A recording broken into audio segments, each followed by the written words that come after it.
시간 성령 충만한 시간이 되기를 원합니다. 지난 월요일 한 20분, 20분 정도가, 그러니까 20명 정도가 함께 모여서 영적 부흥을 갈망하면서 지난주일 말씀 전해드린 대로 하나님 앞에 간절히 기도하는 시간을 가졌었습니다. 무기력하고 연약한 우리의 심령을 하나님께 물쏟듯 쏟아놓으며 우리의 죄악을 쏟아놓으면서 차분하면서도 간절한 마음으로 우리의 영혼이 지난 시간 말씀드린 대로 정말 그 부흥이라는 말의 개념처럼 다시 힘을 얻어 새롭게 일어날 것을 간절히 간구를 했고, 그럴 때 하나님은 그 기도 시간을 정말 놀랍도록 뜨겁게 인도해 주시는 것을 경험할 수가 있었습니다. 여름 성경학교를 위해서도 기도했고요, 중고등부 수련을 위해서도 기도했고요, 어른들 부흥 집회를 위해서 함께 기도했는데, 우연치 않게 이 가장 중요한 기간의 행사들이 이 6월 달에 한꺼번에 몰려 있다는 사실, 그리고 오늘이 바로 무슨 날입니까? 성령 강림 주일이라는 사실. 우리 6월 달의 주제가 뭡니까? 영적 부흥이라는 것. 우리는 우연인 것 같지만 결코 우연이 아니라는 것을 깨달으며 정말 하나님께 감사를 드렸고, 또 우리가 기도에 게으르지만 않는다면 하나님께서 분명히 우리의 영혼을 날마다 소생시켜 주신다는 사실을 다시 한번 깨달으며 감사를 드렸습니다. 성도 여러분, 기도하면 되는 줄 믿습니다. 기도해서 우리 영혼이 소성케 되는 일만 있다면 우리 삶은 정말 하나님의 축복이 그치지 아니할 줄로 믿습니다. 시편 119편을 보면은요, 그 많은 구절이 있지만 그 구절 가운데서도 나를 소성케 하소서라는 이런 문장이 무려 8번이나 이렇게 나오고 있는 것을 볼 수 있습니다. 왜 이렇게 많이 나오느냐? 이것이 그만큼 중요하다는 것을 우리에게 가르쳐주고 있는 것이죠. 영혼이 소성케 된다는 사실은 하나님의 백성의 삶에 있어서 그 무엇보다도 가장 중요하고 근본적인 일이라는 것입니다. 이 소성이라는 말을 영어 성경에서 찾아보니까 revive 아니면 restore 이렇게 썼는데요, revival, 우리가 지난번에 부흥이라는 개념을 영어로 살펴볼 때 revival이라고 그랬죠. 똑같은 말을 하고 있습니다. 영혼이 소성된다는 건 뭐냐? 영적인 부흥을 이야기하고 있다는 것입니다. 바로 영적 부흥이 일어나는 것이 성도의 삶에 있어서 무엇보다도 가장 중요하다는 것을 시편 119편 기자는 알고 그것을 하나님 앞에 간절한 마음으로 간구를 했다는 것이죠. 그런데 에레미야 애가를 보면은요, 에레미야 선지자가 이스라엘의 멸망을 보면서 이렇게 눈물을 흘리며 한탄을 했던 것을 볼 수 있습니다. 에레미야 애가 1장 16절에 나오는데요, 이를 인하여 내가 우니 내 눈에 눈물이 물같이 흐르며 나를 위로하여 내 영을 소성시킬 자가 멀리 떠났음이로다. 원수들이 이김에 내 자녀들이 외롭도다. 왜 이렇게 눈물이 물같이 흘렀을까? 그것은 그를 위로하여 그 영을 소성케 시킬 하나님이 멀리 떠나셨기 때문이라는 것을 고백하며 한탄하고 있었던 것이죠. 왜요? 그 삶에서, 또 이스라엘의 삶에서, 아니 모든 믿는 자들의 삶 속에서 바로 이 영혼이 소성케 되는, 영혼이 부흥되는 일보다 더 중요하고 소중한 일은 없다고 믿었기 때문인 것이죠. 그래야지 영혼이 잘된 같이 범사가 잘되고 강건할 수 있다는 진리를 알았기 때문에, 그래서 그렇게 되지 못하니까 방금 읽은 하반절 말씀처럼 원수들이 이김으로 자녀들이 외롭게 되었다는 것이죠. 여러분, 우리의 영혼이 잘 되는 일이 얼마나 중요한지를 이 시간 먼저 깨달을 수 있기를 바랍니다. 영혼이 잘 되는 일, 영혼이 잘 돼야지만이 우리 자신이 잘 되고, 우리 가정이 잘 되고, 우리의 사업이 잘 되고, 우리의 모든 삶이 다 잘 될 수가 있다는 것입니다. 여러분 믿으십니까? 믿으실 수 있기를 바랍니다. 진정. 인생의 모든 문제는 사실은요, 영혼의 문제에 따라 달려있다는 사실을 우리는 깨달아야 하는 것입니다. 특히 하나님만을 유일한 기업으로 삼고 사는 하나님의 백성에 있어서 이 영혼의 문제라는 것은 아주 절대적인 것이죠. 그러므로 우리가 목마르고 곰핍하고 메마른 영혼으로 살아간다는 것을 자랑스럽게 여겨서는 안 되는 것입니다. 오히려 그 영혼을 붙들고 하나님 앞에 눈물을 흘리며 기도하며 나갈 수 있어야 한다는 것입니다. 그래서 우리는 무엇을 하든지 간에 항상 먼저 우리의 영혼이 하나님 앞에서 부흥되기를 갈망하며 간구하는 자들이 되어야 하는 것입니다. 그래야지 우리가 가난하나 부하나 공고하나 풍부에 처하나 늘 하나님의 은혜가 그치지 않으므로 우리 삶이 만족스러운 삶을 실로 살아갈 수 있는 것입니다. 그러므로 이 시간 먼저 여러분에게 날마다 여러분의 영혼을 소성케 하시는 하나님의 은혜가 그치지 않게 되기를 주님의 이름으로 축복합니다. 한국에서는 얼마 전부터 인문학의 바람이 불고 있다고 하죠.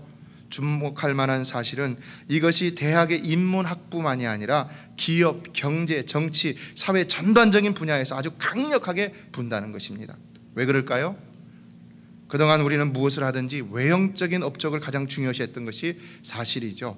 외형적인 것, 어떤 수치의 결과만을 중요시했다는 것입니다. 기업도 어쩌면 그것이 당연하다고 생각할 수 있습니다. 그런데 그런 기준과 목적이 불러온 결과가 무엇입니까?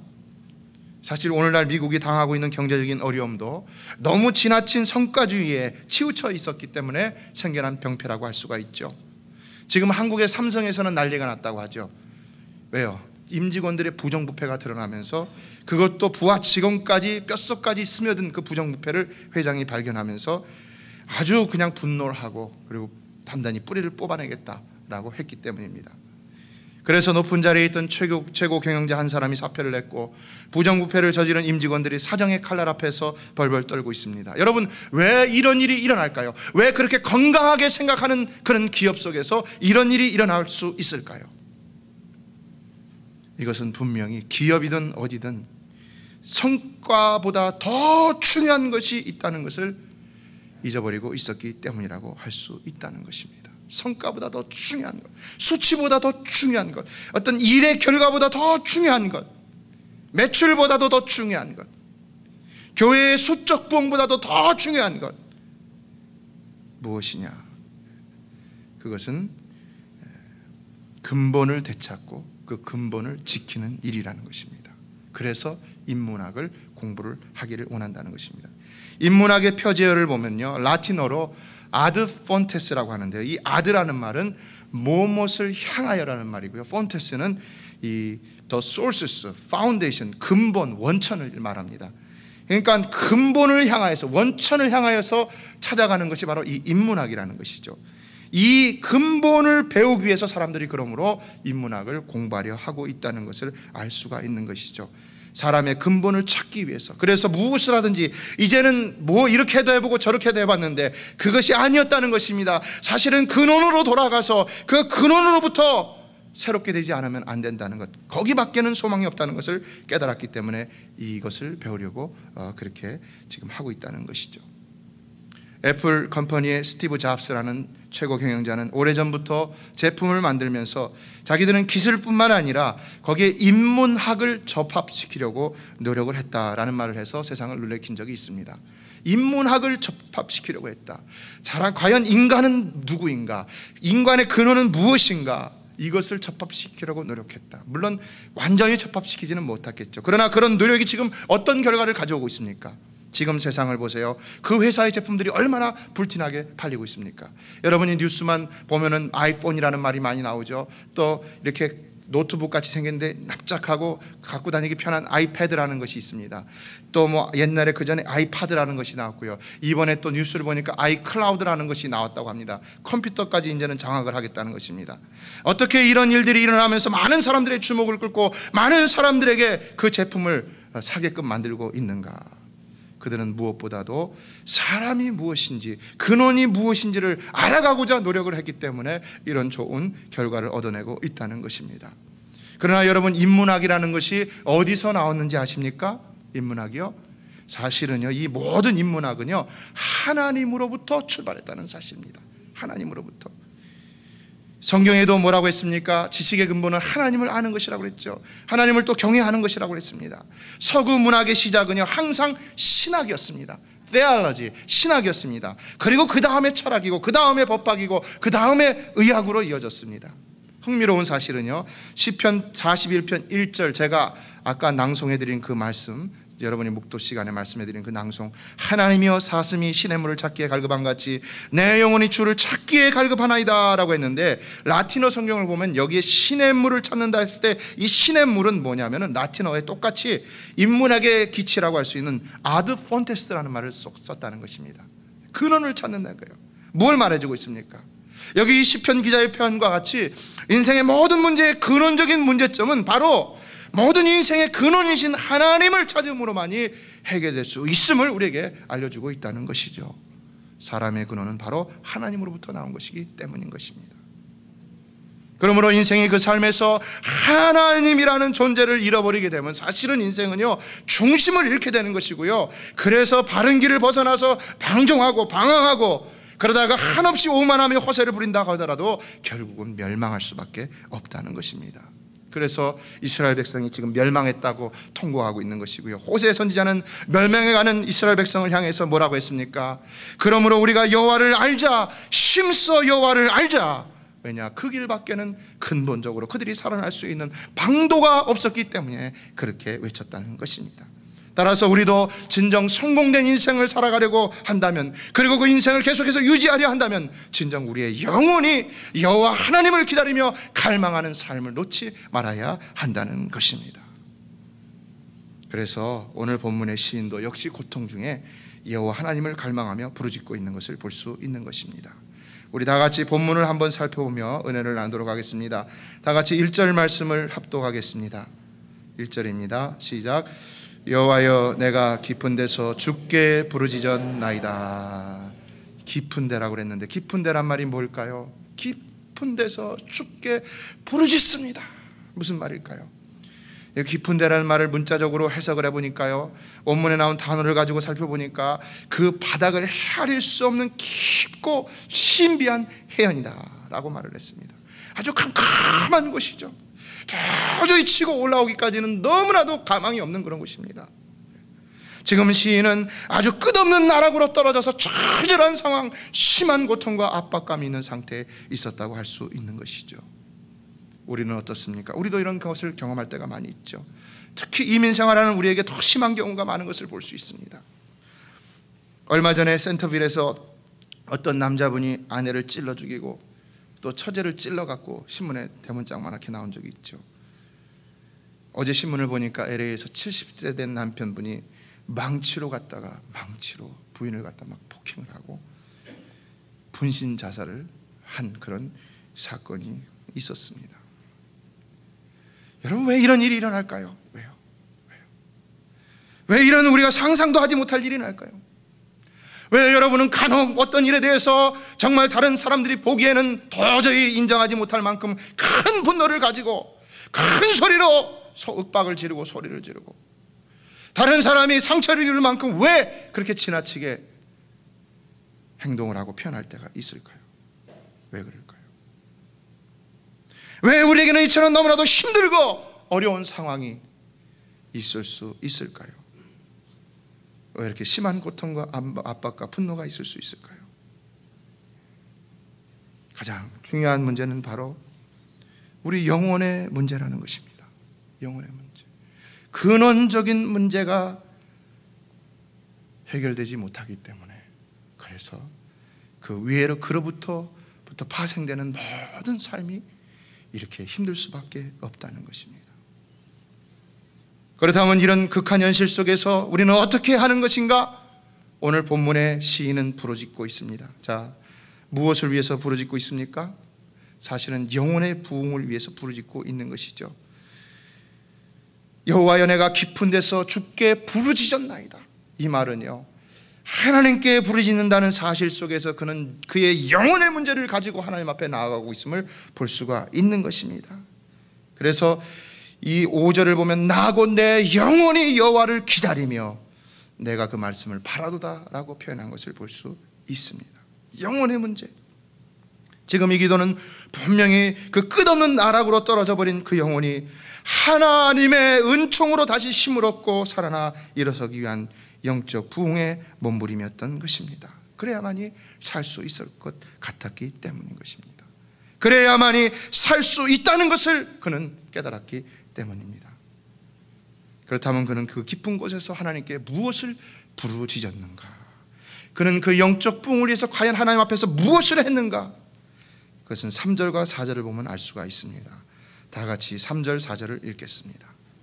시작. 여호와여, 주께서 죄악을 감찰하실진대 주여 누가 서리이까? 그러나 사유하심이 주께 있음은 주를 경외케 하심이니이다. 무슨 말입니까? 지금 시인은 죄악으로 말미암아 깊은 데로 떨어져 하나님께 사유하심의 은총을 구하며 회개를 하고 있음을 볼 수가 있죠. 죄악으로 인하여 깊은 데로 떨어졌다는 것입니다. 지금 왜 시인이 자신의 영혼이 절망스럽고 고통스러운 나락으로 떨어져 있다는 것을 알았다는 것입니까? 무엇 때문에요? 죄악 때문이라는 것이죠. 죄악 때문이라는 것이죠. 결국 우리 인생의 모든 문제가 되는 우리 영혼의 문제는 그보다 더 근원적인 죄악의 문제가 자리 잡고 있기 때문이라는 것입니다. 죄악의 문제. 왜 우리의 삶이 정말 절망스럽고 고통스럽고 분노가 나고 미움과 시기와 정말 스트레스가 쌓이느냐? 사실 다 따지고 보면요, 우리의 죄 때문이라는 것입니다. 죄. 우리가 잘못으로 죄를 저질러 고통스럽게 될 때가 있고요, 또 마음으로 죄를 품고 살기 때문에 고통스럽게 될 때가 있고요, 또 하나님을 가까이 하지 않는 죄를 저지르며 살기 때문에 절망과 고통 속에서 헤어나오지 못할 때가 있다는 것입니다. 또 요한복음 3장 19절을 보면 빛보다 어둠을 더 사랑하는 것이 죄라고 했습니다. 우리가 빛 대신 하나님 예수 그리스도를 더 사랑하고 더 가까이 해야 되는데 그러지 못하고 내 삶이 어둠에 치여서 어둠을 따라가서, 여러분 빛을 쫓아가지 않으면 어둠입니다. 이원론적이라고 뭐라고 할지 모르지만 사실 그렇습니다. 우리의 생명이신 예수님을 따라가지 못하고 예수님보다 더 세상을 사랑해서 세상을 따라가고, 사랑하지 않는다 하더라도 예수님에 대한 관심보다는 내 삶에 대한 관심이 더 커서 내 삶에 일어나는 여러 가지 문제들로 내가 하나님을 사랑하지 못하는 근심보다는 세상에 일어나는 문제들로 인해 더 근심하며 살아간다면 바로 이것이 죄가 될 수 있다는 것입니다. 어떻습니까? 우리는 얼마나 많은 죄를 지으며 살아가고 있다고 할 수 있습니까? 왜 우리의 영혼이 곰핍하고 메마르고 권고하다고 할 수가 있겠습니까? 왜요? 그건 근본적으로 우리가 하나님과의 관계에서 크고 작은 죄를 저지르기 때문에 그렇다는 것입니다. 크고 작은 죄, 눈에 보일 것 같고 보이지 않을 것 같은 죄. 그러므로 그 심령이 회복되려면 어떻게 해야 한다는 것입니까? 하나님께 그 죄의 문제를 토로하며 사유하심을 구해야 한다는 것입니다. 왜요? 하나님께는 분명히 사유하심의 은총이 있기 때문이라는 것이죠. 그래서 하나님께 구하여 죄 문제를 해결하면, 죄 문제를 내놓고 구한다면 하나님이 그 문제를 해결하여 주시고 우리를 사죄의 은총으로 함께 하시며 모든 관계도 회복시켜 주시고 모든 삶도 회복시켜 주심으로 우리의 모든 문제들을 풀어가게 하신다는 것입니다. 여러분, 만약에 그 자살을 한 망치로 아내를 때린 사람이나 칼로 부인을 찌른 사람이나 그들이 친정 그의 영혼이 하나님 앞에서 그 문제를 해결하고자 했다면, 그래서 정말 하나님 앞에서 자신들의 모든 죄를 내어놓고 회개하고 그리고 하나님 앞에서 그 문제를 하나님으로부터 해결함을 받았다면 그런 일이 있을 수 있을까요? 여러분은 어떠십니까? 교회에 나오는 것을 얘기하는 것이 아닙니다. 성전 뜰을 밟는 걸 얘기하는 것이 아닙니다. 주일날 교회에 나와 앉아있다고 그 문제가 해결된다는 것이 아닙니다. 여러분은 이 자리에 나와서 하나님을 반드시 만나야 할 줄로 믿습니다. 하나님 만나야 됩니다. 이 자리에서 반드시 여러분의 영혼이 정말 하나님을 만나야 됩니다. 성령을 통하여 하나님 만나야 됩니다. 만나야 됩니다. 인격적인 하나님을 만나야 됩니다. 그 사유하심이 풍부하신, 인자하심이 풍부하신, 풍성한 구속이 있으신 그 하나님을 만나야 한다는 것입니다. 여기 사유하심이 주께 있음이라는 말을 원문에서 보면 죄를 사해 주시는 권세는 오직 하나님께만 있다는 것입니다. 여러분, 세상에서 죄를 사해 줄 수 있는 사람이 누가 있습니까? 누가 사해 주겠습니까? 대통령이요? 법관이요? 아닙니다. 세상에서 법적으로 너는 무죄라고 한다 할지라도 하나님 앞에서 범죄인 자는 범죄인 것입니다. 오직 죄를 사해 줄 수 있는 분은 하나님이신 줄로 믿습니다. 하나님 앞에서 그 문제를 해결하지 않고 덮고 가니까 그 문제가 더 큰 문제를 낳는다는 것입니다. 작은 문제를 해결하지 못하니까 더 큰 문제가 발생하게 되는 것입니다. 그러나 기억하십시오. 우리 주님은 사유하시는 하나님, 언제나 우리의 문제를 주님 앞에 갖고 나가기만 하면 반드시 용서해 주시는 자비와 긍휼의 하나님이라는 사실입니다. 그래서 스펄전 목사님이 이런 말을 했습니다. 사유하심은 그의 대권이지만 그분은 그 대권을 행사하시기를 좋아하신다 그랬어요. 하나님은요, 우리를 용서하시기를 아주 좋아하시고 기뻐하시는 줄로 믿으시기를 바랍니다. 항상 우리가 죄를 가지고 나가면 하나님 용서해 주시기를 원하시는 하나님이십니다. 왜 가지고 나오라? 용서해 주기 위해서 나오라는 것입니다. 그분의 본성이 긍휼이며 그분이 속죄제를 제공하셨으므로 자기 죄를 고백하고 그분께 오는 모든 사람을 위한 사유가 그분께 있다. 용서의 능력은 영원히 하나님께 있다. 그는 이 순간에도 즉각 용서를 베푸신다. 우리가 회개하기만 하면 즉각 용서를 베풀어 주신다는 것입니다. 그러나 문제는 뭡니까? 우리가 하나님 앞에 회개할 마음조차 갖지 못한다는 데 근본적인 문제가 있는 것이죠. 말씀을 들을 때는 회개할 것 같은데 회개하지 않습니다. 아니, 말씀을 들어도 회개하려 하지 않습니다. 누가 옆에서 강요를 해도 회개할 마음이 없는 사람들이 있습니다. 내가 뭐 죄를 졌냐? 내가 무슨 큰 죄를 저질렀느냐? 큰 죄를 저질러 놓고도 회개할 마음이 없는 사람이 있는가 하면 정말 보편적인 우리가 하나님 앞에서 저지를 수 있는 죄를 놓고도 깨닫지 못하고 회개하지 못할 때가 많이 있습니다. 그런데요, 성경을 보면요, 회개할 수 있는 마음도 하나님이 주시는 은혜라는 사실을 깨달을 수 있다는 것입니다. 어제 새벽에도 말씀드렸죠. 가룟 유다의 배반과 베드로의 배반이 다른 점은 무엇입니까? 회개하고 회개하지 못했다는 것이죠. 가룟 유다에게는요, 죄를 깨닫고 회개케 하시는 하나님의 은총이 없었어요. 따져보니까요. 근데요, 베드로를 보니까요, 베드로에게는 죄를 깨닫고 회개케 하시는 하나님의 은총이 있었다는 것입니다. 그래서 베드로에게 미리 가르쳐 주셨죠. 또 베드로가 3번 부인할 때 마지막에 닭울음 소리로 베드로로 하여금 깨닫게 해주셨죠. 그러나 그 결과적으로 삶을 보면 어떻습니까? 분명히 가룟 유다도 자신이 한 일에 대해서 후회가 있었습니다. 그러나 어떻게 했습니까? 그는 나무에서 떨어져 죽었다는 것입니다. 근데 베드로는 어떻게 했습니까? 그 문제를 자기 혼자 품고 스트레스 받고 해결하려고 했던 것이 아니라 하나님 앞에 내어놓고 자신의 마음을 물쏟듯 쏟아놓으면서 회개를 했기 때문에 하나님께서 그 심령을 어루만져 주셔서 그 심령을 새로 소성케 하셔서 그로 하여금 다시 하나님 나라를 위해서 힘있게 일어나서 주의를 하도록 하셔서 그는 결국 십자가를, 예수님이 지신 십자가 거꾸로 매달리고 돌아갔다는 전설이 있죠. 그러므로 오늘 여러분에게 회개할 마음이 있다면 그것은 여러분의 영혼과 삶을 회복해 하시려는 놀라운 하나님의 은혜라는 사실을 기억하실 수 있기를 바랍니다. 그러나 회개할 마음이 없다면 하나님 앞에 기도하십시오. 하나님, 나에게도 은혜를 주시옵소서. 나에게도 은혜를 주시옵소서. 은혜를 사모하십시오. 갈망하십시오. 회개할 마음이 있는 자가 회개하는 것이지, 아무리 회개하라고 강요한다고 회개할 마음이 없는데 회개하는 법은 없는 것이죠. 그래서 우리는 은혜를 구해야 하는 것입니다. 그래서 하나님께서 회개할 마음을 주시는데 그 마음을 물리치는 것은요, 성령을 소멸하는 것이 되는 것이고요. 그러므로 존귀에 처하나 깨닫지 못하는 사람은 멸망하는 짐승과 같다. 하나님의 은혜가 없는 사람은 구제의 불능일 수밖에 없는 것입니다. 그러면 하나님은 도대체 우리가 무엇이길래 왜 이처럼 우리에게 늘 사유하시며 은총을 베풀어 주시기를 기뻐하시는가? 그것은 분명 우리를 사랑하심으로 택하셨기 때문인 줄로 믿습니다. 여러분, 택하신 자라면 하나님이 회개케 하시는 은혜를 다 허락하여 주시는 줄로 믿습니다. 택했다는 것이요. 분명히 가룟 유다와 베드로의 경우를 보면 알 수가 있죠. 베드로도 예수님을 저주하면서 떠났어요. 그 자리를 저주했다고 그랬어요. 가룟 유다도 예수님을 사실은 입으로 저주한 건 없죠.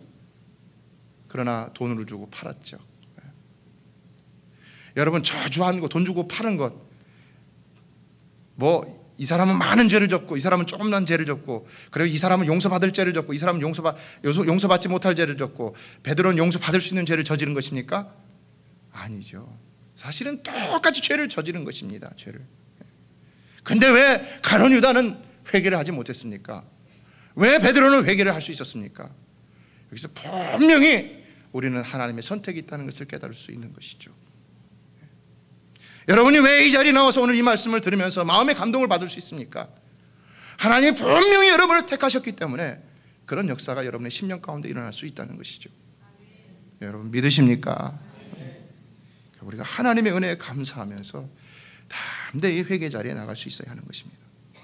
그러나 우리를 용서하시는 하나님의 보다 궁극적인 목적 세 가지가 오늘 본문에 기록되고 있습니다. 그러므로 우리는 용서를 받을 때마다 이런 자리에 들어가야 되는데 그것이 무엇이냐? 첫 번째는 3절에 나와 있습니다. 우리 3절을 다 같이 읽어보겠습니다. 시작.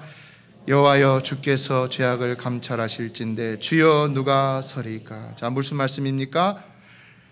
잘 살펴보면요, 하나님은 우리의 죄를 용서하심으로 기어코 우리를 어떻게 하시겠다고요? 하나님 앞에 서게 하시는 분이라는 것입니다. 왜 우리를 용서해 주시느냐? 하나님 앞에 나오게 하시기 위해서 우리를 용서해 준다고 한다는 것입니다. 나올 때마다 용서해 주니까 나오는 것이 기쁜 것이죠. 우리를 인커리해 주시는 것입니다. 왜 우리를 자꾸 하나님 앞에 나오게 합니까? 하나님이 사귀고 싶어서 그러시는 것이죠. 가까이 하시고 싶어서요. 함께 하고 싶어서요. 나 같은 존재가 과연 무엇이가 한데 하나님이 나를 함께 하시기를 원하시는가? 그러나 하나님이 여러분이 생각하는 것보다 하나님은 여러분을 더 많이 사랑하신다는 것입니다. 여러분 믿으십니까? 믿으셔야 됩니다. 하나님은 엄청나게 사랑하십니다.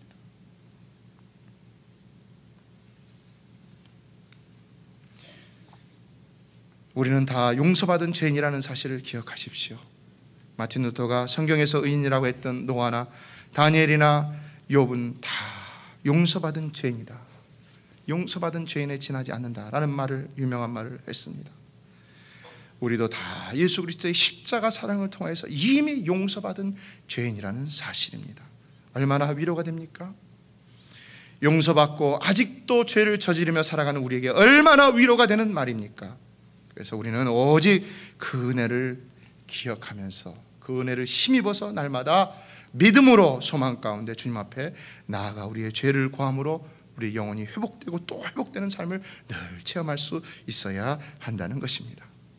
두 번째로 용서하시는 하나님의 이유는요, 4절 하반절에 나와 있습니다. 그러나 사유하심이 주께 있으면 뭐라고 했습니까? 주를 경외케 하십니다. 왜 우리를 용서하신다는 것입니까? 우리로 하여금 하나님을 경외케 하기 위해서. 경외라는 말이 뭡니까? 공경하고 두려워한다는 말이죠. 여러분, 우리는 하나님을 공경하고 두려워할 수 있어야 하는 줄로 믿습니다. 하나님을 항상 공경할 수 있어야 되고요, 그러나 두려운 마음으로 하나님을 또한 대할 수 있어야 됩니다. 왜냐? 스펄전 목사님은 이 말을 뭐라고 했냐면 경건의 열매 맺는 뿌리다 라고 했습니다. 왜냐? 왜 우리가 하나님을 늘 공경할 뿐만 아니라 두려워하느냐? 그것은 우리 삶이 늘 경건의 열매들을 맺어야 하기 때문이라는 것입니다. 하나님을 그냥 사랑의 하나님, 내가 뭐든지 다 하면 용서해 주시는 하나님, 그렇게만 생각하면 우리 삶의 경건의 열매가 없는 것이죠, 사실은요. 하나님을 두려워할 수도 있어야 된다는 것입니다. 동시에 하나님이 이렇게 말씀하셨는데 이렇게 하면 안 되지, 저것도 이렇게 말씀하셨는데 이렇게 하면 안 되지, 하나님은 어떤 분이신데 내가 하나님 앞에서 이렇게 행할 수 있는가, 내가 하나님의 자녀인데 하나님이 어떤 분인데 내가 하나님의 자녀로서 이렇게 행할 수 있는가. 우리는 하나님의 속성을 생각하며 하나님을 두려워하는 마음으로 또한 섬기며 살아갈 수 있어야지 우리가 삶에서도 하나님 백성다운 경건의 열매들을 맺으며 살아갈 수 있다는 것이죠. 심리상담학자 이자 의사였던 폴 튜니어라는 사람이 어느 날 악성 빈혈 환자를 진료하게 되었다고 합니다. 그런데 보니까 도저히 고치기 힘든 병이었습니다. 직장에 나갈 수도 없었습니다. 그래서 어떻게 하면 이 사람을 치료할까 고민을 하다가 많은 시간 고민하다 몇 날이 지나갔고 이제 이 사람에게 이렇게 해서 치료해야 되겠다 결심을 하고서 오라고 했는데 보니까 혈색이 너무나 좋아졌다는 것입니다. 혈색이.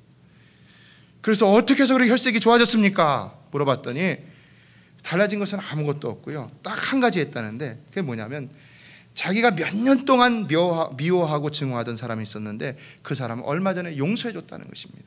용서요. 근데 용서를 하니까요 그렇게 마음이 편하더라는 것입니다. 그래서 그때부터 잠도 잘 자고 밥도 잘 먹고 생활도 명랑해지고 행복해지고 자신도 모르는 사이에 이렇게 얼굴이 좋아졌다, 이런 얘기를 하더라는 것입니다. 검사를 해봤는데요, 어떻게 됐을까요? 이 악성 빈혈에 대해서 제가 이걸 인터넷으로 찾아봤어요. 이거 굉장히 위독한 병이더라고요. 근데 이 병이 깨끗하게 나았다는 것입니다. 용서하니까요. 심령의 문제가 해결되니까요 건강의 문제도 해결되더라는 것입니다. 건강의 문제가 해결되면요 삶의 문제도 해결되는 것이죠. 성경은 용서를 많이 강조하고 있죠. 심지어 예수님은 70번씩 7번이라도 용서하라고 하셨고, 마태복음 6장 14절에서 너희가 사람의 과실을 용서하지 않으면 하나님도 우리 과실을 용서하지 않는다고 하셨죠. 사실 용서하지 않으면 어떤 관계도 행복할 수가 없는 것이 사실이죠. 카터 전 대통령 부부가 금술이 좋기로 소문나 있는데 하버드 대학에서 강연을 마치고 마지막에 질문을 받았는데 학생 중에 하나가 이렇게 물었다고 합니다. 당신들은 어떻게 그렇게 인고 부부가 될 수 있었습니까? 그랬더니 카터가 이렇게 대답을 했다는 것입니다. 우리의 결혼에서는 사랑이 30%밖에 안 됐고 용서가 70%였습니다. 그러니까 그 옆에 있던 아내 로잘린이 일어나 갖고는 아닙니다. 사랑은 10%였고요 90%가 용서였습니다. 남자하고 여자가 왜 이렇게 틀리죠? 남자가 잘못하는 것이 더 많으니까 그렇죠. 사실 용서하기 때문에 행복한 것이지 용서하지 않으면 행복하지 않는다는 것이죠. 카터의 아내 로잘린이 이 말을 하자 모든 이들이 크게 웃으며 박수를 쳤다고 합니다. 부부 사이의 행복의 조건은 용서라는 것입니다. 하나님과 우리 사이의 행복의 조건은 무엇이라는 것입니까? 그것도 역시 용서이기 때문에 우리가 행복할 수 있다는 것이죠. 그런데 하나님은 어떻게 하셨습니까? 예수 그리스도를 통하여 우리의 모든 죄를 이미 과거와 현재와 미래의 모든 죄를 다 사하여 주신 줄로 믿습니다. 이 사죄의 은총을 내가 잊기 위해서는 날마다 하나님 앞에 나아가라고 말씀하고 있죠. 하나님도 우리를 용서해 주셨기 때문에 우리가 행복할 수 있는 것이지 용서하지 않으면 우리 행복할 수 없는 것입니다. 그러므로 결국 용서를 베푸시는 하나님의 마지막 궁극적인 이유는 오직 하나님만을 바라도록 하시기 위함임을 볼 수가 있는 것입니다. 그래서 5절로 7절을 보면은 가장 많이 나오는 단어가 뭡니까? 기다린다는 말이죠. 또 바란다는 고백이 나오고 있습니다. 5절을 보면 나고 내 영혼이 여호와를 기다리며 내가 그 말씀을 바라는도다라고 했습니다. 그리고 6절을 다 같이 읽겠습니다. 시작. 파수꾼이 아침을 기다림보다 내 영혼이 주를 더 기다리냐니 참으로 파수꾼의 아침을 기다림보다 더하도다. 참 기가 막힌 표현이고 또 유명한 말씀이죠. 파수꾼, 군대로 말하면 초병을 얘기하죠. 경계 근무를 서는 초병. 군대 안 갔다 오신 분들은 잘 모르시지만 이 초병의 조급함이라는 것이 얼마나 조급한지 모릅니다. 딱 근무 교대를 하고 난 다음부터 다음 근무 교대가 오기를 막 계속 기다리는 겁니다. 초병에 서갖고 사실은 적군이 오는가 안 오는가 이거 봐야 되는데 그게 아니라 교대가 오나 안 오나 이거 보고 있다는 겁니다. 근데 하나님을 기다리는 것이요, 이 사람은요 그런 초병의 갈망함보다 더 기다렸다는 것입니다. 왜요? 정말 하나님만 만나면 좋은 일이 있을 것이기 때문인 것을 알았던 것이죠. 여러분, 하나님만 만나면 분명히 좋은 일이 있는 줄로 믿습니다. 그래서 우리는 하나님을 만나기를 사모하고요, 꼭 이전에 나올 때마다 그 하나님을 만나야 하는 것입니다. 만나야 하는 것입니다. 교회만 나온다고 되는 것이 아닙니다. 우리 영혼을 만족시키시는 그 하나님을 만날 수 있어야 하는 것입니다. 어떻게 해요? 갈망하고 사모함으로 회개함으로 우리의 마음을 쏟아넣음으로 하나님을 만날 수 있어야 한다는 것입니다. 그래서 오늘 시편 기자는 내 영혼이 주를 더 기다리나니 라고 했는데 이것을 직역하면은요, 나의 영혼이 주께로 향하고 있다 라고 이렇게 되어 있는 것을 볼 수 있습니다. 영혼의 갈망을 표현하고 있죠. 델리치는 근데 이것을 강의하면서 임종시의 침상위에서 했던 한 성도의 고백을 갖다가 인용을 했습니다. 나의 영혼은 예수 그리스도의 은혜로 가득 차 있다. 나의 전 영혼은 하나님께로 향하고 있다. 얼마나 멋있는 고백입니까? 마지막 순간에 내 영혼은 예수 그리스도의 은혜로 가득 차 있다. 나의 모든 영혼의 전체는 하나님을 향하고 있다. 얼마나 멋있습니까? 여러분도 마지막 순간에 이와 같은 멋있는 유언을 남기고 세상을 떠나가실 수 있게 되기를 바랍니다. 이거 진정한 영혼의 갈망 때문에 나타난 것이죠. 왜 이렇게 하고 있다는 것입니까? 하나님께는 사유하시는 은혜가 있기 때문이라는 것입니다. 그래서 마지막으로 7절과 8절에서 이제는 자신의 이런 갈망함을 이스라엘에게도 행할 것을 이렇게 권고하고 있죠. 7절에서 보면 이스라엘아 여호와를 바랄지어다. 8절에서는 결론적으로 저가 이스라엘 그 모든 죄악을 구속하시리로다 말씀을 맺겠습니다. 오늘은 성령 강림절입니다. 그런데 2000년 전 마가의 다락방에서 성령 강림의 역사가 어떻게 일어났습니까? 그것은 베드로가 유대인들에게 했던 말에서 우리 힌트를 얻을 수 있죠. 회개하여 세례받고 받으라. 그러면 성령을 너희가 성령을 선물로 받으리니. 기도였다는 것이죠. 회개의 기도, 마음을 쏟아놓는 기도. 그러면 성령께서 우리의 심령을 사로잡아 역사해 주신다는 사실입니다. 여러분, 이전을 떠나가기 전에 여러분의 심령을 하나님 앞에 쏟아놓으시길 바랍니다. 그리고 여러분의 문제를, 연약함을 다 쏟아놓으시길 바랍니다. 눈꼽만한 죄라도 하나님 앞에 다 쏟아놓으시길 바랍니다.